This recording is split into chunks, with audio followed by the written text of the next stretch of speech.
It's really kind of an evolution of a friendship that goes back to about second grade in grade school, where my friend Joe Willett had kind of had a lifelong friendship, and were among all the fellows of our group of kids growing up, we were the sort of, we had an artistic kind of friendship that I think was unique, and he was a dreamer and a romantic.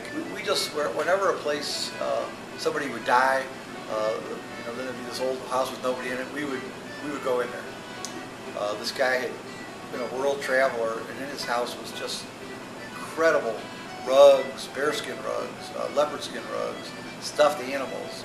He had this two-story garage, and we figured out a way to get in there, and in the upper level, we made this club that Joe Willett and I started called the Royal Mongoose Club. And Joe had this hat that was the Russian bear thing. We found these horns, we mounted them on the side of it. So, and then he had these velvet robes and all this stuff, and he sat up on these big pillows. And mostly we were just kids, you know. He ended up going to the Navy, we kind of lost touch for, maybe from 18 to maybe like late 20s, 30.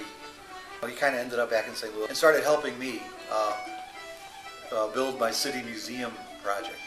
After about 4 months of that, the place, City Museum, opened, and Joe became the guy who was behind the counter in Beatnik Bob's. We had talked about the idea of starting a cafe together. I said, Joe, I'm going to have this cafe that we talked about, and I said, I'm going to name it after you. I said, I'll have music, good music, drink. I said, but I won't be able to pull the food off, because I'll have to find somebody else to do that. So he wrote recipes up for me to be used in the cafe, and I, he lived right behind here in these little chicken coop apartments. We were going to have live music. Joe was going to take care of the food, and this is it, Joe's Cafe. I'm sitting in it. That's why it's named after him. But he gets a very virulent, quick form of cancer in the fall, October, and by May was dead. It really went fast. And it's a benevolent, heartfelt enterprise that Joe and I sort of really began as kids, making these little places out of old, discarded material, and everything here is basically old, discarded stuff that I've worked into what it is. A woman once gave me a very nice compliment. She said to me, she goes, "This is really a wonderful place that you're doing." She goes, "I think of it as kind of a form of philanthropy." She said, to make a place like this is really a kind of philanthropic, which means philanthropic. This comes from the Greek word, I guess,